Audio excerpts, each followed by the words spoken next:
Hello, Assalamu alaikum everybody. Today we have a very special guest with us, Mr. Mansoor Hussain साहब। मंसूर हुसैन साहब जो है जी। एक लुब्रिकेंट कंपनी में जो है वो क्वालिटी मैनेजमेंट रिप्रेजेंटेटिव हैं। माशाल्लाह he is a trainer as well, और क्वालिटी कंट्रोल मैनेजमेंट भी जो है वो अपनी इंडस्ट्री में हैंडल कर रहे हैं। आज हम इनसे बेसिकली दो फोरम पे बात करेंगे कि अगर कोई स्टूडेंट है फॉर्म 9 to 12 ग्रेड और ए लेवल्स का, तो उसके लिए क्या एडवाइस है इनके लिए। और अगर कोई ग्रेजुएटिंग प्रोफेशनल है, चाहे वो केमिस्ट्री में हो, एनालिटिकल केमिस्ट्री में हो, अप्लाइड केमिस्ट्री में हो, या इवन केमिकल इंजीनियर हो, तो उसके लिए क्या एडवाइस है कि ड्यूरिंग द 4 इयर्स और 3 इयर्स जब वो पढ़ रहा होगा तो किस तरीके से अपनी जो है वो स्किल्स को पॉलिश कर सके। तो हम मंसूर साहब के पास मूव करते हैं, उनसे थोड़ा सा इंट्रोडक्शन लेते हैं उनके बैकग्राउंड के बारे में, उनके एजुकेशन के बारे में, और फिर हम अपनी जो है वो टॉक स्टार्ट करते हैं। तो ओवर टू यू मंसूर साहब, प्लीज सर, थोड़ा सा हमें अपने बारे में बताएं, अपना एक्सपीरियंस के बारे में बताएं, और जो आपका एजुकेशन है वो थोड़ा सा आप हमारे बारे में बताएं, ताकि जो व्यूअर्स हैं वो थोड़ा आपके बारे में जान सके। Thank you sir, please. अस्सलाम वालेकुम मोहम्मद रफ़ा साहब, कैसे हैं आप? खैरियत से हैं? बस अल्लाह का शुक्र सर, आप सुनाए sir. Sir, thank you so much for inviting me. Sir, मेरा नाम मंसूर हुसैन है और मैं oil industries Pakistan private limited के अंदर as a quality control manager serve कर रहा हूँ। और सिंस लास्ट 8 इयर्स जो है मैं ऑयल इंडस्ट्रीज के साथ एसोसिएट हूँ। I have done bachelors in chemistry, analytical chemistry specialisation है मेरी। और फेडरल जो साइंस यूनिवर्सिटी से मैंने केमिस्ट्री में ग्रेजुएशन की है और 2015 का पास आउट हूँ। आफ्टर ग्रेजुएशन मैंने एसजीएस ज्वाइन की। I was as an assistant chemist in SGS. और उसके बाद 2016 के अंदर मैंने टारगेट लुब्रिकेंट को ज्वाइन किया। और over the period of time progressive progressive journey रही है अल्हम्दुलिल्लाह टिल डेट, और इंशाल्लाह ऑनवर्ड्स आगे भी इसको कंटिन्यू करेंगे। तो उसमें केमिस्ट से चीफ केमिस्ट और उसके बाद क्वालिटी कंट्रोल मैनेजर के तौर पे इसमें मैंने अपनी जर्नी के अंदर ये डेजिग्नेशंस को अचीव किया। और माइलस्टोन अचीवमेंट जो है वो ये है कि हमने जो लुब्रिकेंट सेक्टर के अंदर जो लेबोरेटरी है, तो किसी भी पाकिस्तान के अंदर जितने लुब्रिकेंट प्लांट्स हैं उसमें से किसी की भी लेबोरेटरी आईएसओ आईईसी 17025 एक्रेडिटेड नहीं है, जो कि हमारी लैब है। आईएसओ आईसी 17025 2017 जो होती है वो किसी भी टेस्टिंग और कैलिब्रेशन लेबोरेटरी की बेंचमार्किंग होती है, उसकी कॉम्पिटेंस को बताती है, कॉम्पिटेंस रिक्वायरमेंट को बताती है कि वो कितना कंप्लाइट करता है और कितने उसके रिजल्ट्स जो है वो ऑथेंटिक हैं या रिप्रोड्यूसिबल है। तो उस पे अल्हम्दुलिल्लाह हम पिछले 7 साल से एक्रेडिशन स्टेटस है हमारा पाकिस्तान नेशनल एक्रेडिशन काउंसिल से, जो मिनिस्ट्री ऑफ साइंस का इदारा है। तो ये एक छोटा सा शॉर्ट सा एक इंट्रोडक्शन है। और आई होप सो कि अब जो हमारी कन्वर्सेशन होने जा रही है वो एक पॉजिटिव एंड पे होगी और बहुत ज्यादा लर्निंग अपॉर्चुनिटी होगी मेरे लिए भी और आप सबके लिए भी। चले, thank you so thank you much. Sir, thank you, thank you. फिर सर हम स्टार्ट करते हैं अपने ठीक है। क्वेश्चन से, सही है? चले सर, इस पे एक सवाल मैं आपसे पूछना चाहूंगा। जो मैं समझाऊं, एसजीएस का स्टार्ट तो आपको बहुत अच्छा हुआ। एसजीएस मेरे जी ख्याल सर। से मल्टीनेशनल कंपनी है जो मैं जी जी। समझता हूँ। तो बिल्कुल एसजीएस बिल्कुल। से टारगेट का ट्रांजिशन क्यों आपको जरूरी लगा? सर, बेसिकली मैंने लास्ट ईयर के अंदर जो है वो इंजन और यूज इंजन ऑयल जो होता है रिक्लेमेशन जिसको आप कह सकते हैं, उस पर मैंने वर्किंग की। ये फाइनल ईयर मेरा एक प्रोजेक्ट था जिसमें रिक्लेमेशन थी कि आप यूज लुब्रिकेंट ऑयल को किस तरह फ्रेश लुब्रिकेंट के अंदर समहाउ या तो रिप्लेस कर दें या उसकी समहाउ कुछ ना कुछ जो है ऐसा कोई प्रोसेस करें कि उसको आप अपनी व्हीकल्स के अंदर यूज कर सकें, ताकि जो आपका रिसाइकलिंग का प्रोसेस है उसको आप कर सके। लेकिन unfortunately with the passage of time और बात नहीं, जब हम यूनिवर्सिटी में थे तो उस वक्त तो हमें ये चीज ज्यादा समझ नहीं आई, लेकिन जब आज फील्ड में है तो ये समझ आता है कि वो जो चीजें हमने उस वक्त पढ़ी थी या जो चीजें उस वक्त कर रहे थे समा वो ऑब्सलीट हो चुकी हैं या दुनिया उसको छोड़ चुकी है। जो हम अपनी यूनिवर्सिटी के वक्त में उसको ये समझ रहे थे कि बस हमने ये करना है, और वो एक्सपेंसिव प्रोसेस है रादर देन इसके। तो उसके रिक्लेमेशन के और भी तरीके थे, ये सारी चीजें थी। लेकिन मेरा अपना इंटरेस्ट था लुब्रिकेंट इंडस्ट्री की तरफ। एसजीएस के अंदर जब मैं था तो I was in mineral and environment department, जिसके अंदर आयरन ओर कॉमोडिटी जो है वो पूरी मैंने विद इन 1 ईयर जो है वो अल्हम्दुलिल्लाह लीड किए। राजा चिन्योड ओर प्रोजेक्ट था, उसको मैं डील कर रहा था। तो लुब्रिकेंट बेसिकली जो है वो मैं भी समझ सकता हूँ क्योंकि मेरा थोड़ा बहुत इससे टच है। तो lubricant is a fascinating field, बिल्कुल आप सही कह रहे हैं। तो लुब्रिकेंट्स में जो है अभी आप इतने सारे जो है वो नए एंट्रेंट्स आ रहे हैं, मिसाल के तौर पे पुरानी कंपनीज भी हैं, नई कंपनीज भी हैं, कैलटेक्स भी है। तो इसमें आप अपना जो है लुब्रिकेंट का क्वालिटी वाइज ये सारे लुब्रिकेंट डिफरेंट होते हैं, या क्योंकि बेस ऑयल जो कि रॉ मटेरियल होता है जो सेम होता है सबका ऑलमोस्ट, हम्म। तो क्वालिटी वाइज हर लुब्रिकेंट में क्या फर्क हम देख सकते हैं? अगर किसी को अगर हम थोड़ा सा एडवाइस देना चाहें, हम थोड़ा सा हट रहे हैं टॉपिक से, लेकिन अगर किसी एक ड्राइवर के लिए या एक बंदे के लिए जिसको इतना टेक्निकल नहीं पता, क्योंकि मैं जिसके पास भी जाऊंगा वो मुझे रिकमेंड करेगा कि मेरा ऑयल सबसे अच्छा है, तो किन चीजों का मुझे ऑब्वियसली ख्याल हर कोई यही कहेगा कि हाँ क्योंकि बात ये है कि अगर मैं टारगेट में काम करता हूँ, I should own my company and own my all product range, तो हाँ मैं तो यही कहूंगा। लेकिन अगर आप रियलिस्टिक सेंस में बात करते हैं तो उसमें सबसे पहली चीज देखें, लुब्रिकेंट के अंदर ना जो सबसे इंपॉर्टेंट चीज आपने खुद ही बताई कि रॉ मटेरियल की प्रोक्योरिंग ऑलमोस्ट सेम है। पाकिस्तान के अंदर एनआरएल है जिससे आप बेस ऑयल प्रोक्योर कर रहे हैं, लेकिन एक जो चीज है वो सबसे इंपॉर्टेंट है और वो है एडिटिव। लुब्रिकेंट कभी भी बगैर एडिटिव के नहीं बनता। और एडिटिव मैन्युफैक्चरिंग फैसिलिटी पूरे पाकिस्तान के अंदर आपको भी पता है, हमारे पास रिसोर्सेज की जो कमी है जिसकी वजह से हम यहाँ पे बनाते नहीं, वो एक्सपोर्ट करते हैं। अब उस एडिटिव की वजह से, उस पर्टिकुलर एडिटिव की वजह से जितनी भी प्रोडक्ट हैं वो सब की सब डिफरेंट हो जाती है। अगर मैं बात करता हूँ शेवरॉन की, तो शेवरॉन का एक पर्टिकुलर एडिटिव है, मैं आप किसी भी कंपनी की जाहिर बात है कॉन्फिडेंशियलिटी है तो वो उनका नाम नहीं है, लेकिन जो टॉप लीडिंग ब्रांड्स हैं अभी एडिटिव के, लुब्रिजॉल है, इंफीनियम है, तो इनके जो एडिटिव्स हैं वो एक जिसको आप कहते हैं कि वो ऑप्टिमम परफॉर्मेंस देते हैं लुब्रिकेंट्स के अंदर, तो वो है। हाउएवर अब कुछ नए ब्रांड्स भी इंडक्ट होने जा रहे हैं, होते जा रहे हैं with the passage of time market के अंदर, लेकिन हर प्रोडक्ट की अपनी एक क्लासिफिकेशन है और हम किसी भी प्रोडक्ट को गलत नहीं कह सकते कि ये नहीं है। अब फॉर एग्जांपल अगर आपने ये फ्लीट इंडस्ट्री की बात करी, वहाँ बहुत सारे हमारे खान खान भाई होते हैं, तो वो करते क्या है वो आपको ये बोल देते हैं कि सकते हैं। भाई अभी और चलेगा, मतलब वो नमक नमक कहते हैं इसको।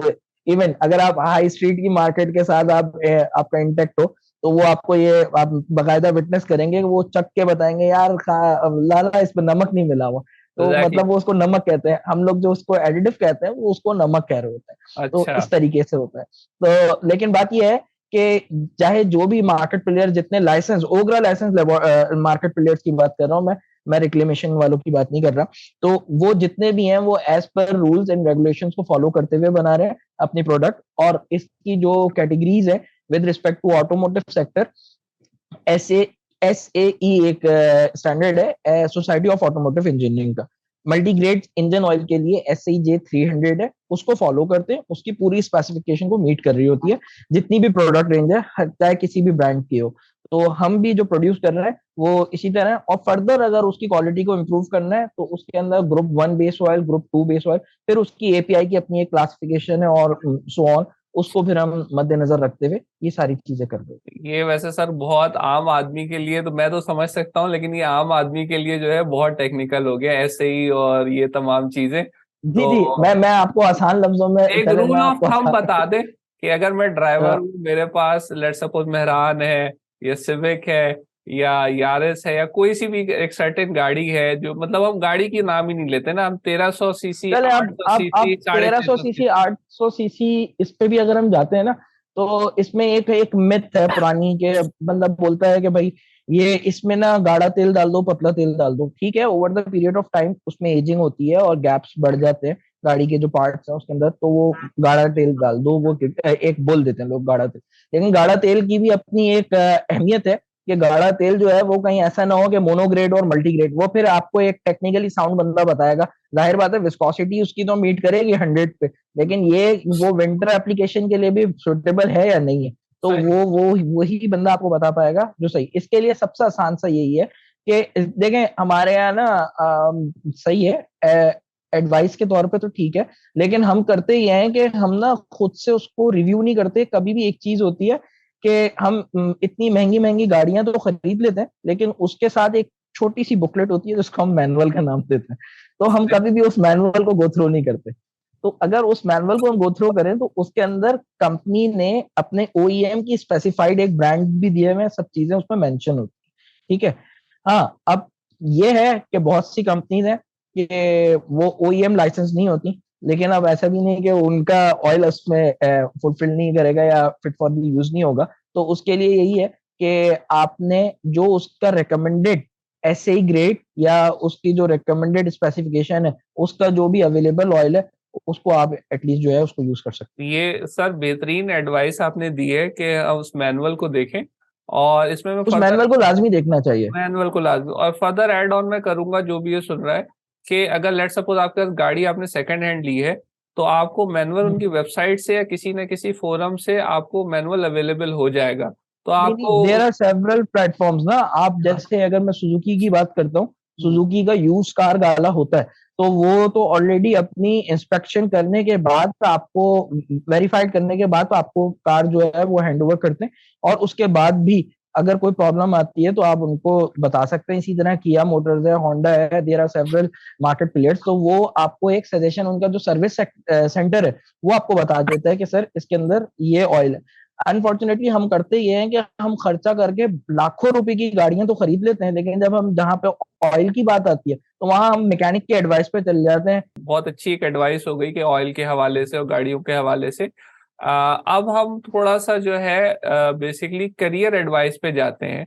माशाल्लाह से एक हमारे साथ जो है वो लैकिंग है स्कूल्स में और इवन कॉलेजेस में, कि लड़कों को करियर एडवाइस नहीं मिलती। मतलब स्कूल का इवन 8 क्लास का, 9 क्लास का, 10 क्लास का जो बच्चा है, उसके दिमाग में दो ही चीजें होती हैं, इंजीनियर या डॉक्टर। तो उसके हम्म। अलावा जो है वो इतनी फील्ड वास्ट है, इतनी करियर अपॉर्चुनिटीज हैं जो लोग एक्सप्लोर नहीं करते।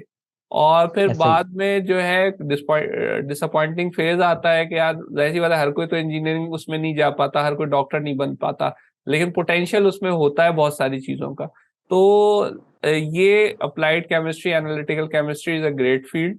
तो इसके हवाले से आप क्या करियर एडवाइस देना चाहेंगे कि अगर कोई ये वाले कोर्सेज करता है तो ये दरवाजे जो है उसके लिए खुले हुए हैं, इन टर्म्स ऑफ के अगर जैसे आप कंपनीज में काम करना चाह रहे हैं या इन टर्म्स आप अपना कोई खुद काम करना चाह रहे हैं केमिकल का, तो उसके हवाले से था थोड़ा सा एडवाइस दें प्लीज। देखें ये बहुत अपीलिंग क्वेश्चन है, और इसके जवाब में आपको अगर मैं ये बताना चाहूँ कि कोई भी स्टूडेंट अगर केमिस्ट्री को सिर्फ ऑप्ट करता है, देखिए ये फाइनल ईयर के अंदर स्पेशलाइजेशन का ये टैग लग जाता है कि organic chemistry in organic industrial whatsoever.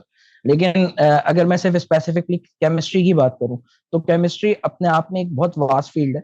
और केमिस्ट्री का मतलब जैसे ही हमारे दिमाग में आता है तो हम लोग ये कहते हैं कि ये सिर्फ लैब से एसोसिएट होगा। तो ऐसा नहीं है कि वो लैब से एसोसिएट हो। बहुत सारे केमिकल इंजीनियर्स भी जो प्लांट के अंदर प्रोसेस साइट पे होते हैं, तो वहां पे भी केमिस्ट्री की रिक्वायरमेंट होती है। और केमिस्ट्री से रिलेटेड जब आप किसी टीडीएस को रिव्यू करना होता है तो वो प्रोसेस इंजीनियर रिव्यू नहीं करता, वो आपका जो केमिस्ट्री का जो आपका क्वालिटी कंट्रोल का बंदा है वो रिव्यू करता है। कोई मटेरियल सोर्सिंग आप सिर्फ लैब के अंदर नहीं, आप अपने आप को प्रोक्योरमेंट के अंदर भी रख सकते हैं। हर इदारे के अंदर क्यूसी का जब भी हम बात करते हैं ना, क्यूसी, तो क्यूसी में होता यह है कि हम समझते हैं केमिस्ट्री पढ़ी हुई है और लैब है तो बस वो क्यूसी है। तो जबकि क्यूसी ऐसे नहीं होती, क्वालिटी कंट्रोल इवन एचआर के अंदर भी क्वालिटी कंट्रोल हो सकती है, हर जगह पे हो सकती है आप प्रोक्योरमेंट में। लेकिन अगर हम सिर्फ अभी स्पेसिफिकली केमिस्ट्री से रिलेटेड बात कर रहे हैं तो केमिस्ट्री हमने किसी भी एक बहुत बड़ा ब्लेंडिंग प्लांट है, उसके अंदर मटेरियल मटेरियल को आपने कहीं से अक्वायर करना है, तो उसके लिए फर्स्ट ऑफ ऑल आपने रिक्वायरमेंट को पहले आपने डिफाइन करना है, ये मेरी रिक्वायरमेंट है। फिर प्रोक्योरमेंट वाले के पास जितने भी वेंडर्स हैं वो आपको अपना कोई सैंपल देते हैं या जो भी एक तरीका कार है, सैंपल के साथ अपनी टीडीएस देते हैं, उसको रिव्यू करने के लिए भी आपके पास जो जिससे आप रिव्यू करवाते हैं वो टेक्निकली साउंड, और क्योंकि वो केमिस्ट्री से रिलेटेड होगा फर्दर जिस पे फॉर्मुलेशन वगैरह डिजाइन होनी है, तो वो वहां पे आपका एक तो ये काम वहां पे आपका आ सकता है कि आप प्रोक्योरमेंट में भी जा सकते हैं, जरूरी नहीं है कि आप सिर्फ लैब में हो। दूसरी चीज ये कि आप केमिस्ट्री करने के बाद अपना अगर कहीं पे भी जितना इन्फ्लेशन है और जितनी अनएम्प्लॉयमेंट है, तो आप अपना बिजनेस इवन क्या आप उसको अपने बिजनेस को ओन कर सकते हैं। अगर आपके पास फाइनेंशियल एस्पेक्ट से कुछ अच्छा फाइनेंशियल बैकग्राउंड है, तो आप केमिकल्स की ट्रेडिंग कर सकते हैं। इवन बहुत सारी इंडस्ट्रीज ऐसी हैं जहां पे ट्रेडिंग, अब टेक्सटाइल इंडस्ट्री है, टेक्सटाइल इंडस्ट्री के अंदर सिर्फ एक सॉल्ट है, एक पर्टिकुलर सॉल्ट है, उसकी खपत उसकी कंजम्पशन ही इतनी है, लेकिन वो हर आम बंदे को जाके अगर वो करने लग गया, उसको किसी भी चीज को सेल करने के लिए भी ना आपको टेक्निकली साउंड होना पड़ेगा, आपको उसके प्रोज एंड कॉन्स पता होने चाहिए, आपको अपने मार्केट प्लेयर्स का पता होना चाहिए। तो वो केमिस्ट्री को पढ़ने के बाद आप और बहुत सारे मैं अपनी ही इंडस्ट्री के अंदर बहुत सारे ऐसे लोग दिखा देता हूँ कि जो उनका बैकग्राउंड केमिस्ट्री का था, लेकिन एंड ऑफ द डे जब वो रिटायरमेंट की तरफ आ रहे होते हैं, तो वो सेल पर्सन या वो सेल्स को लीड करते हुए वो वहां पे, क्योंकि अच्छा सेल पर्सन वही है जो टेक्निकली साउंड है। और अल्टीमेटली अगर आप उसका बैकग्राउंड देखेंगे, स्पेशली अगर मैं लुब्रिकेंट इंडस्ट्री की बात करता हूँ, तो मैंने 10 में से 6 बंदे या 7 बंदे जो है वो लैब वाले देखे हैं जो सेल्स में चले गए या सेल्स फोर्स को साथ में इम्बैक्ट किया, उन्होंने सेल्स फोर्स की ट्रेनिंग दी और वो सब चीजें। तो ये होता क्या है, जब आपका बेसिक या फंडामेंटल कोर कॉन्सेप्ट जो है जब आपके क्लियर होते हैं, तो एक तो आपके पास ऑप्शन है कि आप उसको एंटरप्रेन्योरशिप के तौर पे उसको रख सकते हैं, एक बेसलाइन बना सकते हैं केमिस्ट्री के उसमें। दूसरा, आप प्रोक्योरमेंट डिपार्टमेंट में जा सकते हैं। तीसरा, आप अपना एक लैब के अंदर जा सकते हैं। चौथा जो है, आप इसको एज ए इंडस्ट्रियल ट्रेनिंग्स होती हैं, कॉर्पोरेट लेवल पे ट्रेनर होते हैं, तो आप कॉर्पोरेट लेवल पे ट्रेनर्स बन सकते हैं उस किसी भी एक पर्टिकुलर इंडस्ट्री को अगर आप रख लें। फॉर एग्जांपल ऑर्गेनिक केमिस्ट्री है, तो ऑर्गेनिक केमिस्ट्री ज्यादातर जो है वो कॉस्मेटिक इंडस्ट्री जो है वो कोरिलेट करती है। तो आप कॉस्मेटिक इंडस्ट्री के अंदर आप अपना कोई फॉर्मुलेशन डिजाइन कर सकते हैं। बहुत सारे, आपको शायद ये नहीं पता होगा, कोविड जब आया था तो उस कोविड के दौर में इवन फाइनल ईयर स्टूडेंट्स ने सैनिटाइजर बना बना के जो है सेल आउट किए।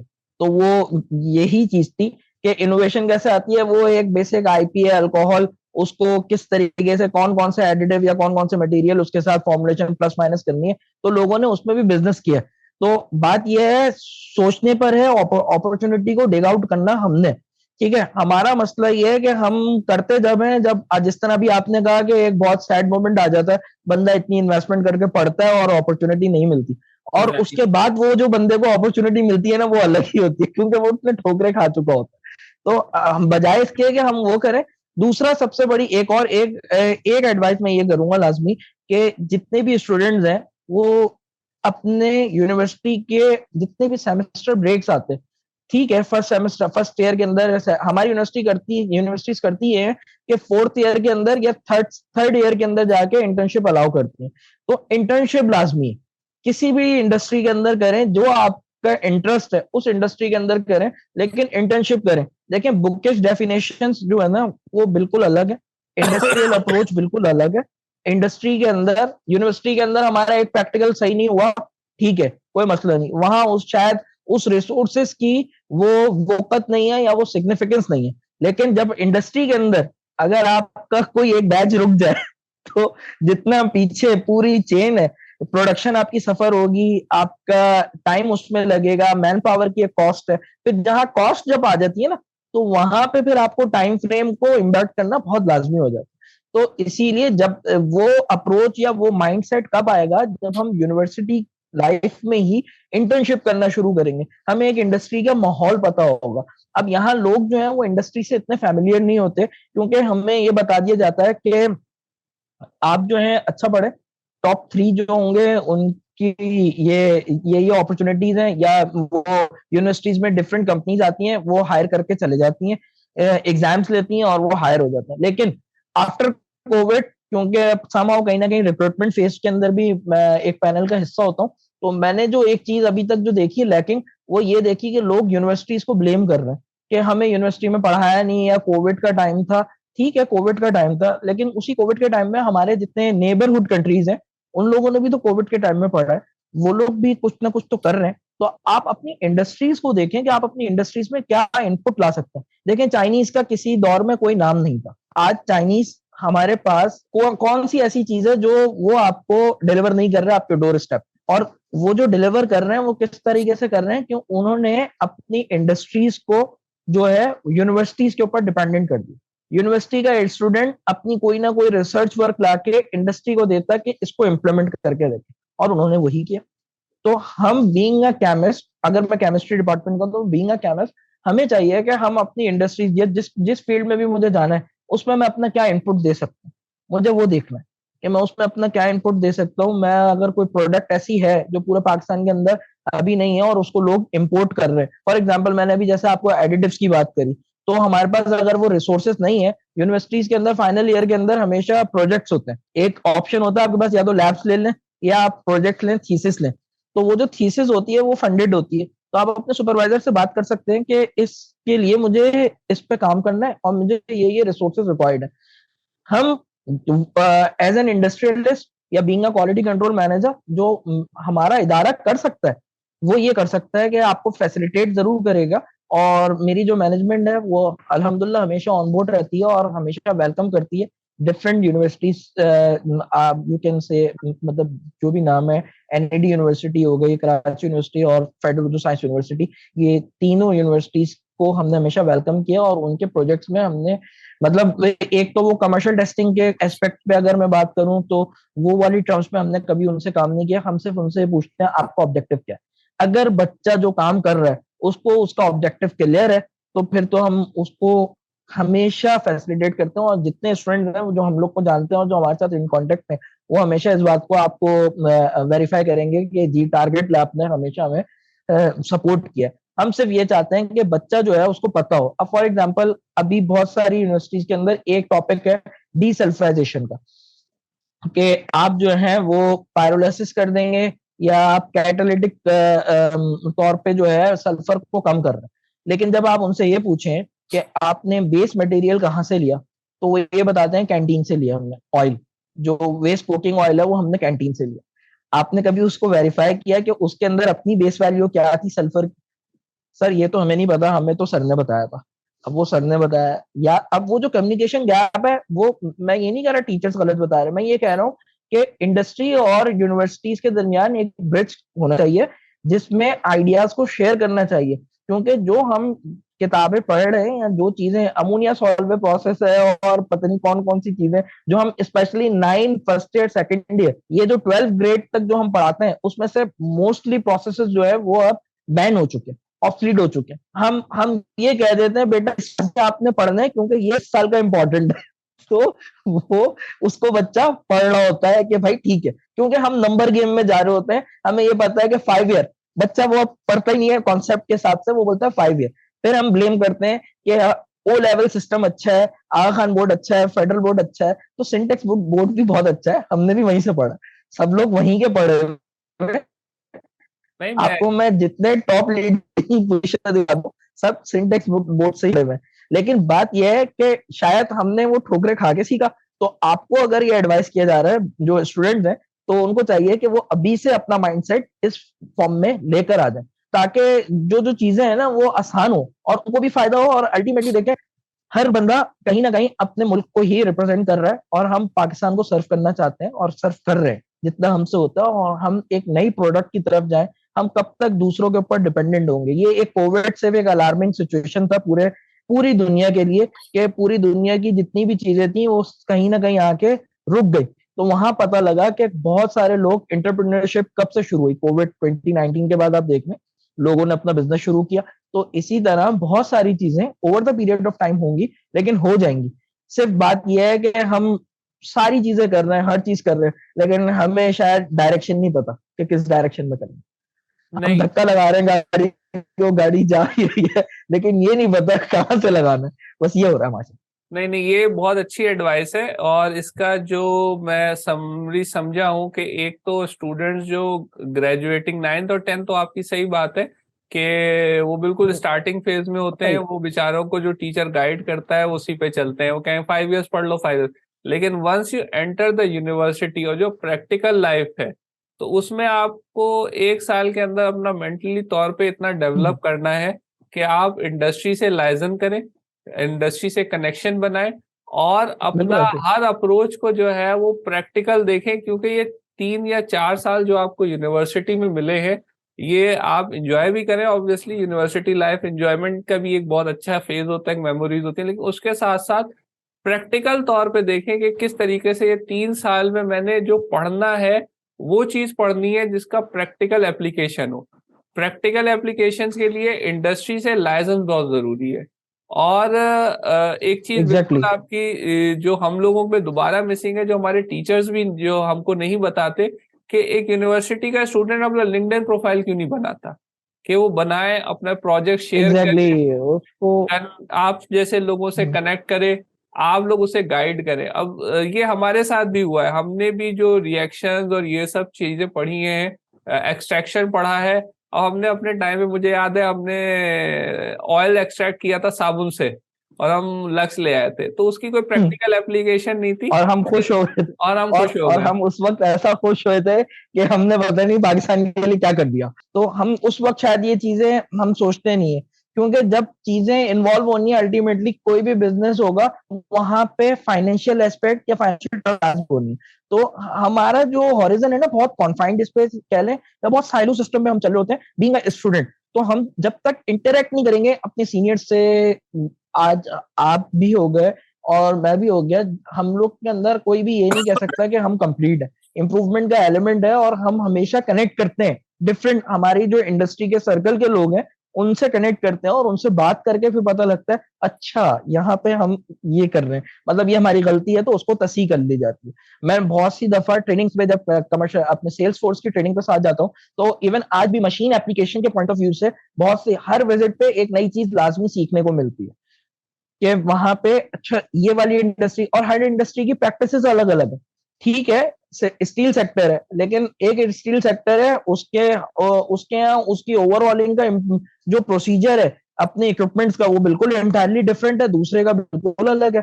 कुछ एक को बहुत कीन तरीके से कर रहे हैं, तो जो लोग कर रहे हैं तो उससे आपको सीखने को बहुत कुछ मिल जाता है। तो ये फायदा है। एक चीज मैं उसमें ऐड ऑन करना चाहता हूँ, वो ये कि हमारी यूनिवर्सिटीज के अंदर दो तीन चीजों का ना एक बहुत बड़ा फुकदान मैं ये समझता हूँ स्टूडेंट लेवल पर है। वो ये कि देखें, जब मैं केमिस्ट्री की बात करता हूँ ना, तो केमिस्ट्री के बंदे को अल्टीमेटली एक माइंडसेट है कि आपने उसको जगह देनी है, लैब के अंदर देनी है, इसके अलावा नहीं देनी। इंडस्ट्री ने जब उस बेचारे को लैब में जगह देनी है, तो क्वालिटी कंट्रोल और क्वालिटी एश्योरेंस, हाँ क्वालिटी एश्योरेंस में भी समा वो कोरिलेट करता है और जा सकते हैं।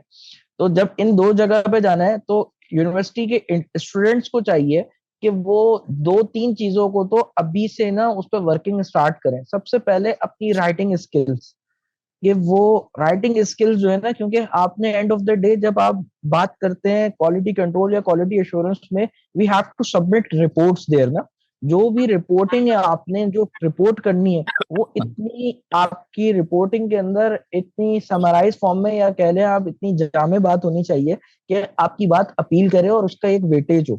और एक और चीज है कि जब आप रिपोर्टिंग कर रहे हैं, तो क्वालिटी कंट्रोल और क्वालिटी एश्योरेंस डिपेंडेंट है डाटा की बेस पे।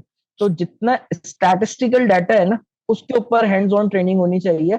अब उस स्टैटिस्टिकल डाटा को किस तरीके से कोरिलेट करना है, या आप अभी से अपने पूरे प्रोसेस में यूनिवर्सिटीज में पढ़ाते हैं। टी पूल टेस्ट भी पढ़ा रहे हैं, आपका जितने एफ टेस्ट है, जितने भी स्टैट्स से रिलेटेड जो भी चीजें वो यूनिवर्सिटीज में पढ़ाते हैं, और केमिस्ट को ही और she should aware about all these techniques. क्योंकि स्टैटिस्टिकल क्वालिटी कंट्रोल, अगर मैं सिर्फ चार्ट्स की बात करता हूँ, वो लैब की हद तक नहीं है, वो पूरे प्रोसेस को आपको सिर्फ डिफाइन कर देता है। एक आपका जो ग्राफ होता है ना, वो बता देता है कि अब मेरा जो प्रोसेस है वो ट्रेंड उसका कहाँ जा रहा है।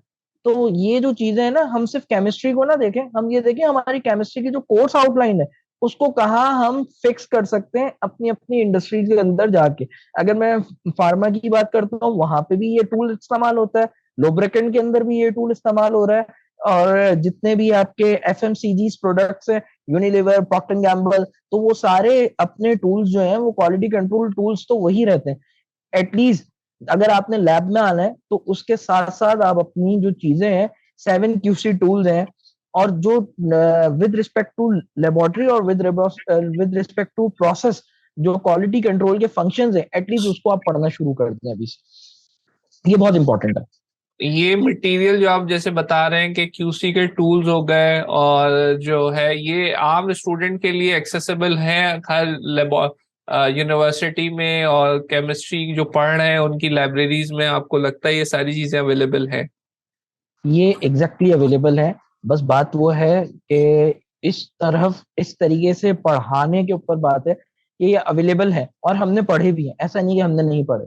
हमने उसको कोर्स आउटलाइन की फॉर्म में पढ़ा, हमने उसको, अगर बात ये है जैसे कि आपका नाम क्या है और आपका इसमें ग्रामी क्या है, देयर इज अ डिफरेंस। हमें बस वो डिफरेंस समझ नहीं आ, वो डिफरेंस हमें अगर टीचर ने पढ़ाया ना, तो हम यूनिवर्सिटी के स्टूडेंट के तौर पे हम ये बोलेंगे नहीं, हमने तो नहीं पढ़ा, अच्छा। We have never studied this thing. वो अगला बंदा अगर आपसे पूछ ले, देखें क्वालिटी कंट्रोल टूल्स के अंदर, फॉर एग्जांपल मैं स्टैटिस्टिकल क्वालिटी कंट्रोल चार्ट्स की बात करता हूँ, तो ऐसा हो ही नहीं सकता कि एनालिटिकल केमिस्ट्री किसी बंदे ने पढ़ी हो या किसी बच्ची ने पढ़ी हो और उसने ये उसके कोर्स आउटलाइन में ये चीज ना हो।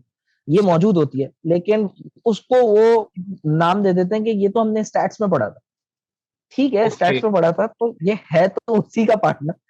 हाँ। अब बात ये है, आपने वो मसला ये है कि यूनिवर्सिटी में टीचर्स पढ़ा रहे हैं अपने अपने कोर्स आउटलाइन को विद रिस्पेक्ट टू सब्जेक्ट्स।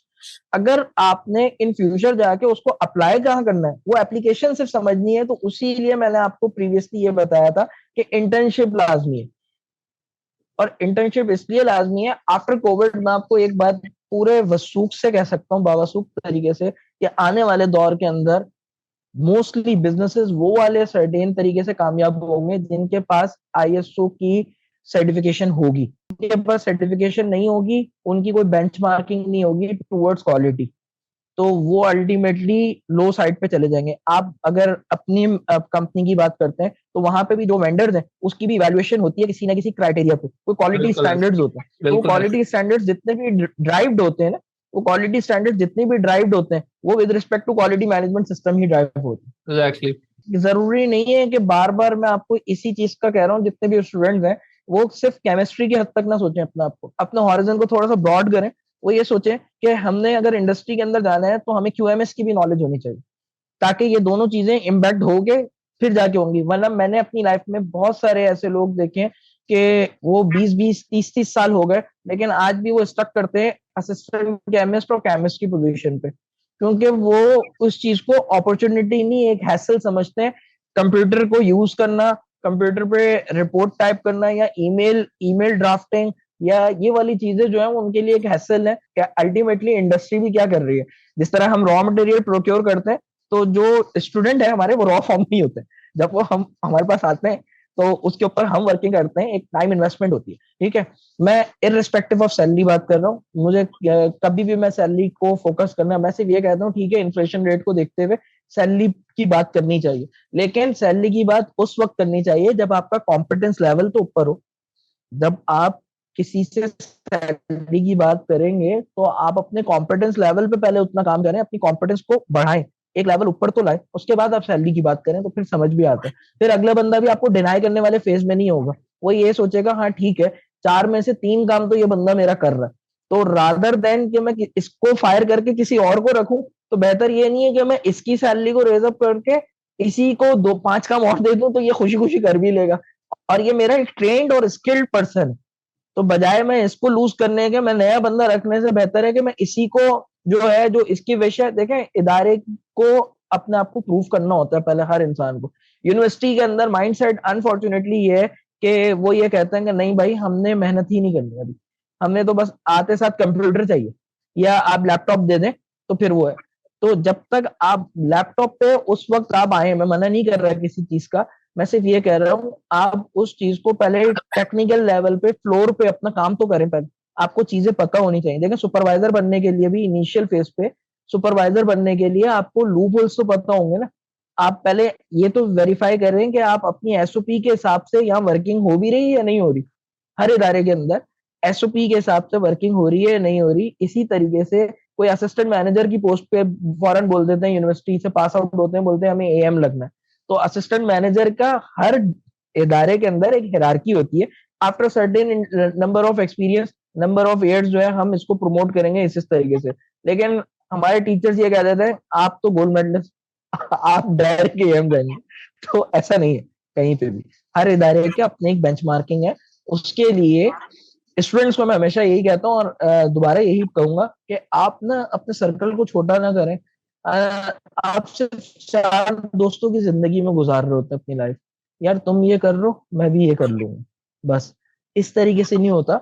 आपने ये देखना है कि लिंक्डइन एक बहुत अच्छा प्लेटफॉर्म है जिसमें आपको मैस स्केल के अंदर, बहुत मैसिव स्केल के अंदर जो है ना, आपको यहाँ पे प्रोफेशनल्स मिल जाते हैं आपकी अपनी इंडस्ट्री से रिलेटेड, आप जिस फील्ड में जाना चाहते हैं। और ऐसा नहीं है कि कोई रिस्पॉन्ड नहीं करता। हाँ, आप उनसे टाइम लें, उनसे पूछें, वो रिस्पॉन्ड लाजमी करेंगे और आपको आपके लिए बेहतर एक सजेशन दे देंगे। उस पर इम्प्लीमेंट करना ना करना इट्स अप टू यू। देखें, सोचना तो फिर आपने खुद है, लेकिन एटलीस्ट सजेशंस लें दूसरों से। जो एक्सपीरियंस बंदा होता है ना, वो अपने एक्सपीरियंस से बहुत कुछ आपको बता सकता है। हो सकता है उसने जो गलतियां करी हैं उसके फेलियर आपके लिए सक्सेस हो।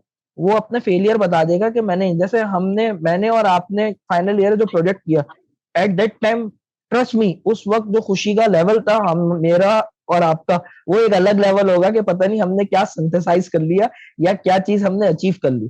लेकिन जब हम इंडस्ट्री में पेनिट्रेट होते हैं और इंडस्ट्री को बताते हैं सर हमने ये काम किया था, क्या हम ये यहाँ पे कर लें, तो फिर पता लगता है नहीं भाई, वो हम फिर कहाँ पे किसी भी खड़े हुए। किस्म पे, फिर किसी भी किस्म से वो रियलिस्टिक खुद को नहीं लगता, तो फिर दूसरे को क्या कन्विंस करें। तो ये चीजें ना लाजमी है कि हमें ये चाहिए कि हम लाजमी ना एटलीस्ट इस चीज को करें। स्पेशली अगर मैं केमिस्ट्री स्टूडेंट्स की बात करता हूँ, तो वो जब आपने एंड ऑफ द डे जाना ही किसी भी क्वालिटी कंट्रोल और क्वालिटी एश्योरेंस के इसमें, देखें एंट्रेंस तो आपको वहीं से मिलनी है। तो इंडस्ट्री के अंदर जब आपने जाना ही इन 2 डिपार्टमेंट्स में है, तो इन 2 डिपार्टमेंट्स को अदर देन केमिस्ट्री भी सोचें। और केमिस्ट्री तो अपनी कोर स्ट्रेंथ रखें आप, लेकिन अदर देन केमिस्ट्री जब आप एक तरीके से ना, हर इंडस्ट्री ने क्या किया हुआ है बेंचमार्किंग के लिए सर्टिफिकेशन या सम सॉर्ट ऑफ डिग्री, वो उसकी एक बेंचमार्किंग है जो हायरार्की को भी मेंटेन रखती है। तो ये चीज अगर आप over the period of time पहले से पढ़ना भी शुरू कर देंगे इसको, तो उस वक्त आपको मुश्किल नहीं होगी जब वो उन्होंने कोई डिसीजन लेना होगा। नहीं सर, ये बहुत अच्छी एडवाइस है स्टूडेंट्स के लिए, जिसको अगर मैं समराइज करूं तो एक तो जो यूनिवर्सिटी में खास तौर पर टेक्निकल स्टूडेंट्स को इवन टीचर्स कहते हैं कि यार इंग्लिश इज नॉट इम्पोर्टेंट, क्योंकि आप तो जो है हाँ, ना टेक्निकल हो गए और ये हो गए। तो इंग्लिश, और एक पाकिस्तानियों में एक चला हुआ है कि English is not the sign of intelligence. तो ऐसा हम्म, नहीं है। आपको जो है एक नहीं नहीं, स्ट्रक्चर्ड तरीके से इंग्लिश आपको आनी चाहिए। हाँ, आनी आप चाहिए लाजमी। और ऐसी आनी चाहिए जो कि आपकी आगे कम्युनिकेशन को इफेक्टिव और एफिशिएंट बना सके आपकी रिपोर्ट को। ऐसा ही। ये एक आपने बहुत अच्छा जो है वो पॉइंट, और मैं हर स्टूडेंट को एम्फेसाइज करूंगा कि जाहिर सी बात है हर स्टूडेंट डिफरेंट बैकग्राउंड से आ रहा है। तो ऐसा ही। अभी हम इस दौर में हैं कि अपनी इंग्लिश इंप्रूव करने के लिए यूट्यूब, इवन एक इदारा गवर्नमेंट का है डिजी स्किल्स, वो इंग्लिश के डिफरेंट प्रोग्राम्स करा रहा है। तो इंग्लिश अपनी इंप्रूव करें, अपनी रिपोर्ट नहीं, राइटिंग को इसमें इफेक्टिव बनाए। एक चीज में मैं ऐड ऑन कर दूं। एलिसन है, कोर्सेरा है, देयर आर सेवरल एग्जैक्टली। जो सोशल टूल्स भी हैं वहां पे। इवन आप जो है ठीक है सर्टिफिकेशन की अगर आप कॉस्ट बेयर नहीं कर सकते नहीं करें, लेकिन फ्री कर एटलीस्ट लें, बिल्कुल। कोर्सेज तो अटेंड करें। कोर्सेज तो अटेंड करें। देखें, टाइम देना पड़ेगा अगर आपको जिंदगी में आगे बढ़ना है। You have to invest your time, और टाइम ही सबसे बड़ी इन्वेस्टमेंट है आज के दौर में। लोग टाइम को इन्वेस्ट नहीं करना चाहते। तो और ये बहुत जरूरी है जी। प्लीज आप कंटिन्यू करें। हाँ, और दूसरी सर इम्पोर्टेंट चीज जो स्टूडेंट्स को आपसे जो आपके टॉक से जो लेनी है, वो ये है कि आपकी प्रैक्टिकल लाइफ स्टार्ट हो जाती है जब आप यूनिवर्सिटी में एंटर होते हो। कौन सा आपको सब्जेक्ट पढ़ाया जा रहा है उसके पीछे एक पूरी वर्किंग हुई है। तो कोई भी सब्जेक्ट ऐसा बेकार है। नहीं है। और उस सब्जेक्ट को ऐसा है। स्ट्रक्चर तरीके से किस तरीके से आप अपने करियर में लेवरेज कर सकते हो, जैसे आपने बताया कि स्टैटिस्टिक्स है, वो आपके जो है वो क्यूसी टूल्स और रिपोर्ट्स को और डेटा एनालिसिस को फर्दर स्ट्रेंथन करती है। दूसरा, हर चीज जो आप पढ़ रहे हो कोशिश करो कि अपना जो है उसकी प्रैक्टिकल एप्लीकेशंस, अपना सर्कल बढ़ा के प्रैक्टिकल लोगों को उसमें हम्म, इन्वॉल्व करें और उससे लर्निंग करें। अगर हम ये पढ़ रहे हैं तो इंडस्ट्री में इसकी क्या प्रैक्टिकल एप्लीकेशन है और किस तरीके से मैं अपनी ऐसा ही, पढ़ाई को इफेक्टिव और एफिशिएंट बना सकता हूँ।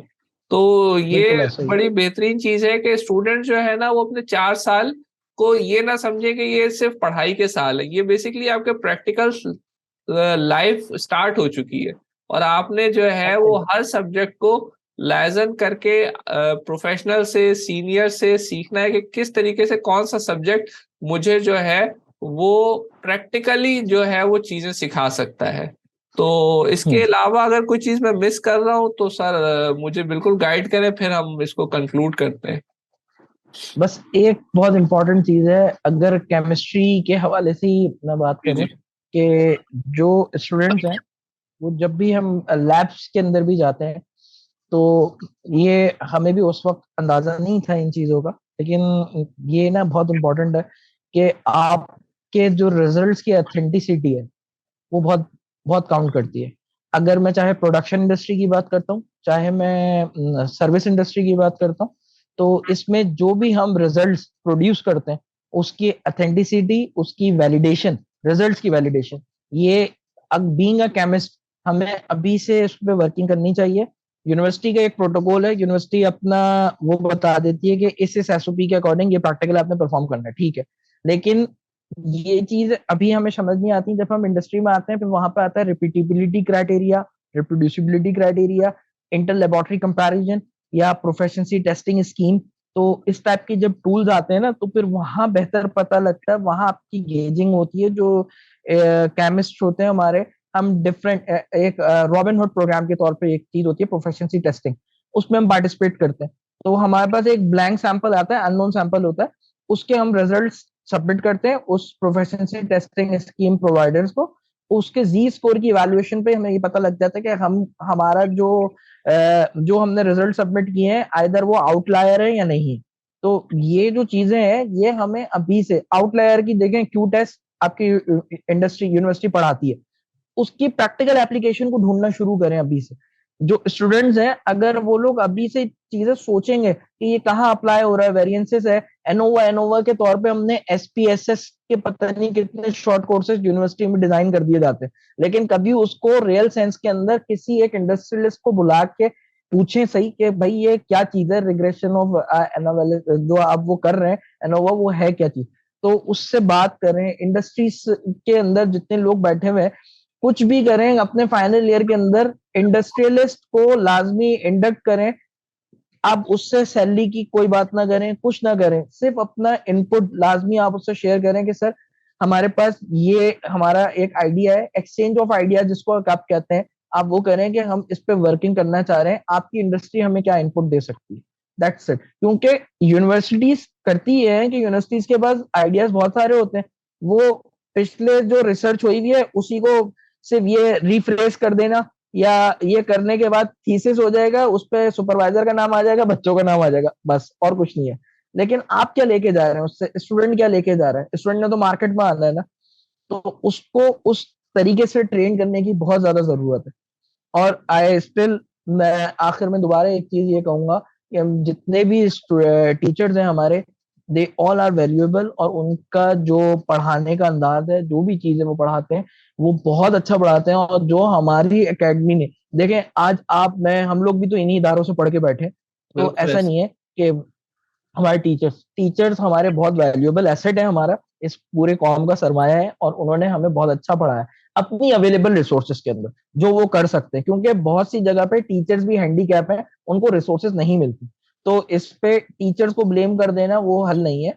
ये गवर्नमेंटल लेवल पे सोचना चाहिए कि हमारी कोई पॉलिसीज ऐसी होनी चाहिए कि हमारा जो इंस्टीट्यूशन सिस्टम है वो एकेडमिक साइड इतनी स्ट्रांग हो कि फाइनल ईयर तक जब बच्चा पास आउट होके आए तो वो इंडस्ट्री के लिए एक एसेट हो, रादर देन एक लाइबिलिटी हो। क्योंकि अब होता यह है कि जो भी बच्चा आता है वो विद इन 1 ईयर और 2 ईयर आप उसको 2 या 3 स्विच मिल जाते हैं, ये समझ नहीं आता मुझे कि वो क्यों होता है।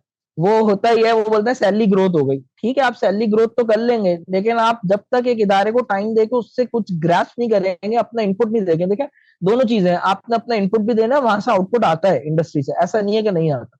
आप अगर एक इंडस्ट्री को 4 साल से 5 साल से सर्व कर रहे हैं, तो इंडस्ट्री आपको ओन करना शुरू करती है। शुरू में इंडस्ट्री को आपने ओन करना है, लेकिन इंडस्ट्री लाजमी ओन करती है। कोई ये कहेगा नहीं हमारी इंडस्ट्री ओन नहीं करती कोई भी, तो नल एंड वॉइड है, ऐसा कुछ नहीं है। इंडस्ट्री डेफिनेटली ओन करती है। इंडस्ट्री एम्प्लॉय को एम्प्लॉय नहीं समझती, फिर एसेट समझती है। उसको ये पता होता है कि ये हमारा एसेट है और ये हमारी बेंचमार्किंग है। तो ये स्टूडेंट्स को लाजमी समझाना है कि जैसे ही इंडस्ट्री को ज्वाइन करते हैं, तो 4 महीने का टारगेट ना रखें।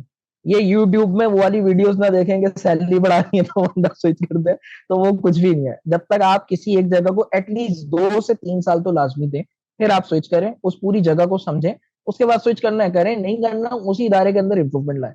ये बहुत सस्टेनेबिलिटी बहुत इंपॉर्टेंट है इंसान की लाइफ में। हमारे यहाँ अनफॉर्चुनेटली हर चीज से पैसे पे रख के रखेंगे ना, तो वो नहीं होगा। और स्विच भी 5-10 हज़ार रुपए के लिए ना करें, स्टेटस चेंज करें। अगर स्विच करना है तो डेजिग्नेशन भी चेंज होनी चाहिए और सैलरी भी अच्छी होनी चाहिए, अगर आपको चेंज करना है। तो ये मैं इस पे कंक्लूड करूंगा। नहीं sir, it was a great talk. और जो भी स्टूडेंट सुन रहा होगा उसने काफी, अगर वो सीखना चाहे तो उसको काफी पॉइंट्स मिले हैं अच्छे आपकी तरफ से, regarding how to enter the industry और हाउ टू पॉलिश हिमसेल्फ और herself for the time के जब वो ग्रेजुएट करता है और उसके लिए अपॉर्चुनिटीज खुलती हैं। और अगर आप इस तरीके से 4 साल या 3 साल के अपने ग्रेजुएटिंग टाइम में इस तरीके से अपने आप को पॉलिश कर रहे होगे, तो विद इन आपके अंदर भी जो कॉन्फिडेंस आएगा वो बिल्कुल एक डिफरेंट होगा, एक आम स्टूडेंट से आपको खुद ही स्टैंड आउट कर देगा, क्योंकि एग्जैक्टली ऑब्वियसली। ऐसा ही है। उसमें होता यही है, जो रिक्रूटमेंट पैनल बैठता है ना, देखें इतना किसी को भी इन डेप्थ हर चीज का किसी को भी नहीं पता होता। बहुत सारी चीजें ऐसी हैं जो हमने भी पढ़ी होंगी, लेकिन आप स्पॉन्टेनियसली पूछेंगे, शायद मैं आपसे एक्सक्यूज करूंगा और मैं आपको ये कहूंगा I will let you know, मैं आपको देख के बताता हूँ। लेकिन देखें इंसानी दिमाग है ना, तो इंटरव्यू जब देने जाए तो उस वक्त घबराए नहीं आप। बस जो आपने पढ़ा है एटलीस्ट उस पर आपको कॉन्फिडेंस होना चाहिए। एक एग्जैक्टली। हाइप मत क्रिएट करके जाए कि पता नहीं इंटरव्यू में क्या होगा। इंटरव्यू में वही होता है जो आप अपनी सीवी में देखते हैं, लिख कर देते हैं। इंटरव्यूअर कोई भी बाहर से नहीं पूछता। हाँ वो बाहर से उस वक्त पूछता है जितना आप उसको बोलने का मौका देते हैं। आप उसको बता दें सर मैंने ये भी किया, सर मैंने ये भी किया, बोले अच्छा आपने ये भी किया, आप इसके बारे में बताएं। फिर जब आपसे पूछा जाता है उसके बारे में, तो आप बोलते हैं सर वो तो कोविड चल रहा था, तो हमारे टीचर्स ने हमें अलाउ नहीं किया सर, स्टूडेंट वो ना इक्विपमेंट बहुत ज्यादा एक्सपेंसिव होते हैं, तो you know very well sir. तो फिर बंदा क्या करे, तो यही अनदर होता है। ऐसा ही तो है इसीलिए फिर। आप सीवी पे भी वो लिखें जो रियलिस्टिक सेंस में, तो वो बेहतर रहेगा। बिल्कुल बिल्कुल सही है, डेटा और रिजल्ट्स वो प्रोड्यूस करे जो कि वैलिड हो और जो कि लॉन्ग लास्टिंग हो। Thank you sir, thank you Mansoor साहब फॉर अ ग्रेट टॉक। और जो है बहुत मजा आया, बहुत सीखने को मिला। इट्स माय प्लेजर, बहुत बहुत अच्छा लगा आपके साथ बात करके।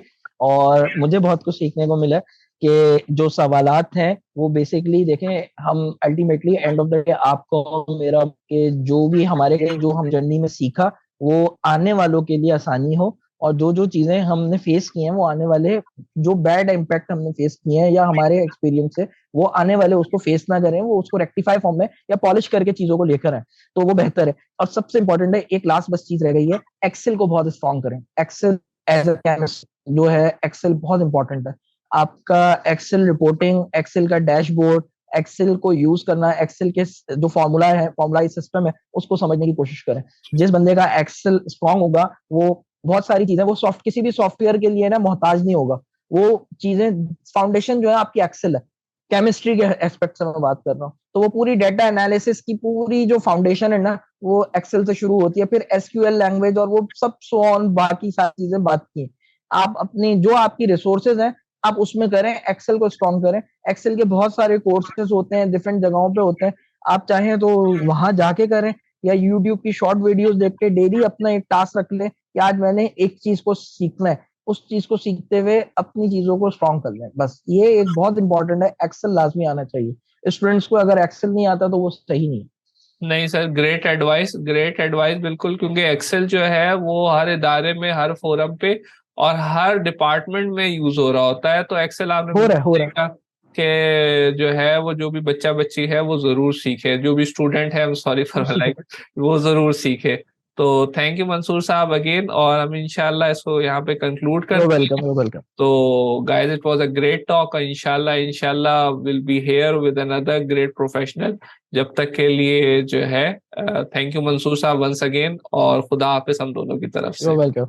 मेरी चले, तरफ से भी अल्लाह हाफ़िज़. Thank you.